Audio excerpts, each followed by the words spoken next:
പൊതുവിദ്യാഭ്യാസ വകുപ്പ് നടത്തുന്ന കേരള ശാസ്ത്രോത്സവം മാർഗരേഖയെക്കുറിച്ച് നമുക്ക് നോക്കാം. മാർഗരേഖയിൽ 4 വിഭാഗങ്ങളായിട്ടാണ് മത്സരം നടത്തുന്നത്. ഓരോ വിഭാഗങ്ങളിലും ഏതെല്ലാം മത്സരങ്ങളാണ് ഉൾപ്പെട്ടിട്ടുള്ളത് എന്ന് നമുക്കൊന്ന് നോക്കാം. മത്സര ഇനങ്ങൾ: ലോവർ പ്രൈമറി 1 മുതൽ 4 വരെ ക്ലാസ്സിലെ കുട്ടികൾക്കാണ് ഈ വിഭാഗത്തിൽ മത്സരങ്ങളുള്ളത്. 5 ഇനങ്ങളിലായി ആണ് മത്സരം നടക്കുന്നത്. ഒന്നാമത്തെ മത്സരം ശേഖരണം, കളക്ഷൻസ്. 2 കുട്ടികളാണ് മത്സരത്തിൽ പങ്കെടുക്കേണ്ടത്. രണ്ടാമത് ചാർട്ടുകൾ, പരമാവധി 3 ചാർട്ടുകളാണ് കുട്ടികൾ തത്സമയം അവിടെ നിന്ന് നിർമ്മിക്കുകയാണ് ചെയ്യേണ്ടത്. 2 കുട്ടികളാണ് ആ മത്സരത്തിൽ പങ്കെടുക്കേണ്ടത്. മൂന്നാമത് ലഘു പരീക്ഷണങ്ങൾ, സിമ്പിൾ എക്സ്പെരിമെൻറ്റ്. ഒരു ആശയം വ്യക്തമാക്കുവാൻ പരമാവധി 3 പരീക്ഷണങ്ങൾ വരെ കുട്ടികൾക്ക് അവതരിപ്പിക്കാം. അവതരിപ്പിക്കുന്ന പരീക്ഷണത്തിൻ്റെ കുറിപ്പ് 3 കോപ്പി മൂലനിർണ്ണയ സമയത്ത് നൽകണം. ഇതിലും 2 കുട്ടികൾ വീതം ഗ്രൂപ്പായിട്ടാണ് മത്സരത്തിൽ പങ്കെടുക്കേണ്ടത്. നാലാമത്തെ മത്സരം പരിസര നിരീക്ഷണ അവതരണം. 2 കുട്ടികളാണ് പങ്കെടുക്കേണ്ടത്. അതുപോലെ ശാസ്ത്ര ക്വിസ് 2 കുട്ടികളാണ്. ഏകദേശം പുതിയ മാറ്റമാണ്. ക്വിസ് മത്സരങ്ങളിൽ ടീമായിട്ട് 2 വിദ്യാർത്ഥികളാണ് എല്ലാ കാറ്റഗറിയിലും മത്സരിക്കേണ്ടത്. അത് ഒരു പുതിയ മാറ്റമാണ്. മേൽ പറഞ്ഞ ഇനത്തിൽ സ്കൂൾ തലത്തിൽ 1ാം സ്ഥാനം നേടിയ കുട്ടികളെയാണ് ഉപജില്ലാ തലത്തിലേക്ക് കുട്ടികളെ തിരഞ്ഞെടുത്തയക്കേണ്ടത്. ഉപജില്ലാ തലത്തിൽ നിന്ന് ഈ ഒരു വിഭാഗത്തിൻ്റെ മത്സരം കഴിയുന്നതാണ്.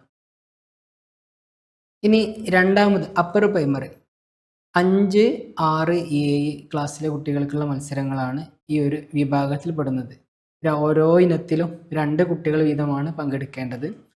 6 ഇനങ്ങളിലായി ഈ വിഭാഗങ്ങൾ മത്സരം നടക്കുന്നത്. ഒന്നാമത് നിശ്ചല മാതൃക, സ്റ്റിൽ മോഡൽ. പ്രദർശന വസ്തുവിൻ്റെ നിർമ്മാണ ഘട്ടങ്ങളിൽ കുട്ടിയുടെ പങ്കാളിത്തം വ്യക്തമാക്കുന്ന ചെറിയ 5 മിനിറ്റിൽ കഴിയാത്ത വീഡിയോ പ്രദർശിപ്പിക്കണം. കുട്ടികൾ അത് മുൻകൂട്ടി ഉണ്ടാക്കുന്ന അതിൻ്റെ വീഡിയോ തയ്യാറാക്കി അതിൻ്റെ ഒരു പ്രസൻറ്റേഷൻ ലെവലിൽ ഒരു 5 മിനിറ്റ് വീഡിയോ ആണ് സബ്മിറ്റ് ചെയ്യേണ്ടത്.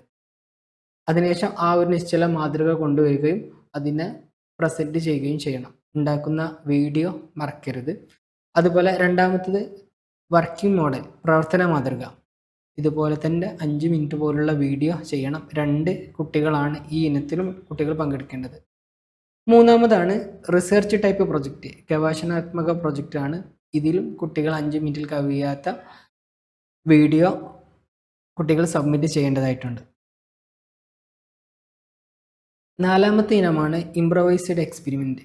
ഒരു തത്വത്തെ അടിസ്ഥാനമാക്കി പരമാവധി 3 പരീക്ഷണങ്ങൾ വരെയാകാം. അവതരിപ്പിക്കപ്പെടുന്ന പരീക്ഷണത്തിൻ്റെ കുറിപ്പ് 3 കോപ്പി മൂല്യനിർണ്ണയ സമയത്ത് കുട്ടികൾ എത്തിക്കേണ്ടതുണ്ട്. 5 പരിസര നിരീക്ഷണ അവതരണം 2 കുട്ടികൾ. ലാസ്റ്റ് സയൻസ് ക്വിസ് 2 കുട്ടികൾ പങ്കെടുക്കാം. സ്കൂൾ തലത്തിൽ നിന്ന് വിജയിച്ച കുട്ടികളെ ഉപജില്ലാ തലത്തിലേക്ക് പങ്കെടുപ്പിക്കുകയും ഉപജില്ലാ തലത്തിൽ ഈ ഒരു മത്സരം അവസാനിക്കുന്നതുമാണ്. ഇനി മൂന്നാമത്തെ വിഭാഗമാണ് ഹൈസ്കൂൾ വിഭാഗം. ഹൈസ്കൂൾ വിഭാഗം 8, 9, 10 3 ക്ലാസ്സിലെ വിദ്യാർത്ഥികളാണ് ഈ വിഭാഗത്തിൽ പങ്കെടുക്കേണ്ടത്. ടെക്നിക്കൽ വിഭാഗം IHRD വിദ്യാർത്ഥികൾക്ക് വേണ്ടി സെപ്പറേറ്റ് മത്സരം നടക്കുന്നതിനാൽ ഈ വിഭാഗത്തിൽ മത്സരിക്കാൻ അവർക്ക് അനുവാദമില്ല. അവർക്ക് അവരുടെ വിഭാഗത്തിൽ മറ്റു മത്സരം ഉണ്ടായിരിക്കുന്നതാണ്. 7 മത്സരങ്ങളാണ് ഈ വിഭാഗത്തിൽ നടക്കുന്നത്. ഒന്നാമത് നമ്മൾ സ്റ്റിൽ മോഡലിംഗ്. മുമ്പ് പറഞ്ഞതുപോലെ തന്നെ 5 മിനിറ്റ് കുട്ടികൾ ഈ ഒരു പ്രൊജക്റ്റ് തയ്യാറാക്കുന്ന വീഡിയോ കുട്ടികൾ പ്രദർശിപ്പിക്കണം. 2 കുട്ടികൾ ഉണ്ടായിരിക്കണം. ഈ 2 കുട്ടികളും ഈ ഒരു വീഡിയോ തയ്യാറാക്കുന്നതിൻ്റെ ഭാഗമായിട്ടുണ്ടായിരിക്കണം. അപ്പോൾ വീഡിയോ എടുക്കുമ്പോൾ അല്ലെങ്കിൽ അതിന് തയ്യാറാക്കുന്ന ഓരോ ഘട്ടങ്ങളിലും 2 കുട്ടികൾ ഇൻവോൾവ് ആകാനും എല്ലാ ഭാഗങ്ങളും ഉണ്ടാക്കുന്നതിൻ്റെ എല്ലാ ഭാഗങ്ങളും കുട്ടികൾ അതിൽ പങ്കാളിത്തം ഉണ്ടെന്ന് ഉറപ്പുവരുത്തണം. രണ്ടാമത് വർക്കിംഗ് മോഡൽ. ഇതുപോലെ തന്നെ കുട്ടികൾ വർക്കിംഗ് മോഡൽ പ്രൊജക്റ്റ് ചെയ്യുന്ന സമയത്ത് 5 മിനിറ്റിൽ കഴിയാത്ത ഒരു ചെറു വീഡിയോ, പ്രസൻറ്റേഷൻ വീഡിയോ തയ്യാറാക്കേണ്ടതായിട്ടുണ്ട്. മൂന്നാമത്താണ് ഗവേഷണാത്മക പ്രൊജക്റ്റ്, റിസർച്ച് ടൈപ്പ് പ്രൊജക്റ്റ്. അതിലും 2 കുട്ടികളാണ് ചെയ്യേണ്ടത്. നാലാമത്തതാണ് ഇംപ്രവൈസ്ഡ് എക്സ്പെരിമെൻറ്റ്. ഒരു തത്വത്തെ അടിസ്ഥാനമാക്കി ആ തത്വം തെളിയിക്കപ്പെടുന്നതിന് വേണ്ടി 3 പരീക്ഷണങ്ങൾ വരെ കുട്ടികൾക്ക് അവതരിപ്പിക്കാം. അതുമായി ബന്ധപ്പെട്ട കുറിപ്പ് മൂല്യനിർണ്ണയ സമയത്ത് സബ്മിറ്റ് ചെയ്യേണ്ടതായിട്ടുണ്ട്. എന്താണ് ആ തത്വം ഏതാണ്, അതുമായി ബന്ധപ്പെട്ട ഡീറ്റെയിൽസ് അടങ്ങിയിട്ട് ഒരു ചെറു കുറിപ്പ് സബ്മിറ്റ് ചെയ്യേണ്ടതുണ്ട്. 5ാമത്തെ ഇനമാണ് ഇൻവെസ്റ്റിഗേറ്ററി പ്രൊജക്റ്റ് മത്സരം. വ്യക്തിഗത മത്സരമാണ്. ആറാമത്തതാണ് സയൻസ് ക്വിസ്, 2 കുട്ടികൾ വീതം. എല്ലാ ക്വിസുകളിലും മുൻ വർഷങ്ങളെ അപേക്ഷിച്ച് 2 കുട്ടികളാണ് പങ്കെടുക്കേണ്ടത്. വ്യക്തിഗത പ്രൊജക്റ്റ് 3 മണിക്കൂർ കുട്ടികൾക്ക് ലഭിക്കും.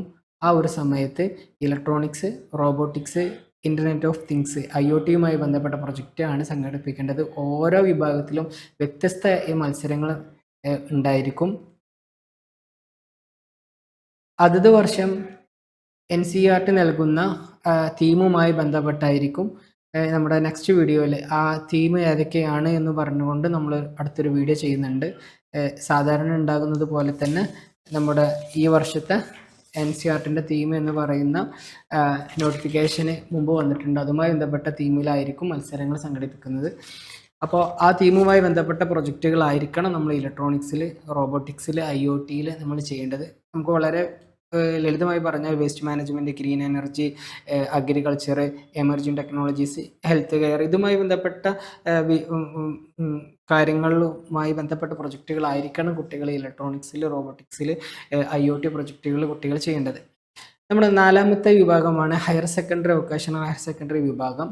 +1, +2 വിദ്യാർത്ഥികൾക്കുള്ള പ്രോഗ്രാമാണ്. ഒന്നാമത്തെ 7 ഇനങ്ങളിലാണ് ഈ വിഭാഗത്തിൽ മത്സരങ്ങളായിട്ടുള്ളത്. ഒന്ന് നിശ്ചല മാതൃക, സ്റ്റിൽ മോഡലിംഗ്. 2ാമത്തെ പ്രോഗ്രാമാണ് വർക്കിംഗ് മോഡലിംഗ്. എല്ലാത്തിലും 5 മിനിറ്റിൻ്റെ വീഡിയോ മറക്കാതെ ശ്രദ്ധിക്കുക. 3ാമത്തെ പ്രൊജക്റ്റാണ് ഗവേഷണാത്മക പ്രൊജക്റ്റ്, റിസർച്ച് ടൈപ്പ് പ്രൊജക്റ്റ് തയ്യാറാക്കി സബ്മിറ്റ് ചെയ്യുക. വീഡിയോ വേണം. 4 ഇംപ്രവൈസറി എക്സ്പെരിമെൻറ്റ്, ഒരു തത്വത്തെ അടിസ്ഥാനമാക്കി 3 പരീക്ഷണങ്ങൾ വരെ ഉൾക്കൊള്ളിച്ചുകൊണ്ടുള്ള കുട്ടിയുടെ പരീക്ഷണം നടത്തി ആ ഒരു തത്വത്തെ തെളിവാക്കി, ആ തത്വം ഇങ്ങനെയാണ് വർക്ക് ചെയ്യുന്നതുമായി ബന്ധപ്പെട്ടുള്ള എക്സ്പെരിമെൻ്റ് അടങ്ങിയിട്ടുള്ള പ്രൊജക്റ്റ്. 5ാമത് സയൻസ് ക്വിസ്, 2 കുട്ടികൾ വീതം വേണം. 6ാമത്തെ ഇൻവെസ്റ്റിഗേറ്ററി പ്രൊജക്റ്റ് മത്സരം. 7ാമത്തതാണ് വ്യക്തിഗത പ്രൊജക്റ്റ്. നേരത്തെ പറഞ്ഞതുപോലെ തന്നെ 3 മണിക്കൂർ കുട്ടികൾക്ക് അവിടെ സമയം കിട്ടും. ആ ഒരു സമയത്താണ് കുട്ടികൾ അതിൻ്റെ A മുതൽ Z വരെ പ്രൊജക്റ്റ് ഉണ്ടാക്കി അതിനെ സബ്മിറ്റ് ചെയ്യേണ്ടത്. അതിൽ ഇലക്ട്രോണിക്സ് ഉണ്ട്, റോബോട്ടിക്സ് ഉണ്ട്, ഇൻ്റർനെറ്റ് ഓഫ് തിങ്സ് ഉണ്ട്. ഇതുമായി ബന്ധപ്പെട്ട തീമുകൾ നമ്മൾ നേരത്തെ പറഞ്ഞതുപോലെ ഉള്ള തീമുമായി ബന്ധപ്പെട്ട പ്രൊജക്റ്റുകളായിരിക്കും കുട്ടികൾ അവതരിപ്പിക്കേണ്ടത്. ഇനി സെപ്പറേറ്റ് റോബോട്ടിക്സിൽ എന്ത് ശ്രദ്ധിക്കാം, ഇലക്ട്രോണിക്സിൽ എന്ത് ശ്രദ്ധിക്കാം, ഇൻ്റർനെറ്റ് ഓഫ് തിങ്സിൽ നമുക്ക് എന്ത് ശ്രദ്ധിക്കാം എന്നുള്ള വീഡിയോ നമുക്ക് വൈകാതെ ചെയ്യാം. 3 മണിക്കൂർ കുട്ടികൾക്ക് സമയമുണ്ട്. ആ സമയത്താണ് കുട്ടികൾ പ്രൊജക്റ്റ് ചെയ്യേണ്ടത്. ഇത്തരം കാര്യങ്ങളാണ്, ഇത്ര ഇനങ്ങളിലാണ്, 4 വിഭാഗങ്ങളിലുള്ള ഇത്തരം മത്സരങ്ങളാണ് നമ്മുടെ കേരള സ്കൂൾ ശാസ്ത്രോത്സവം 2025 മാനുവൽ പ്രകാരം ഉള്ളത്. Thank you.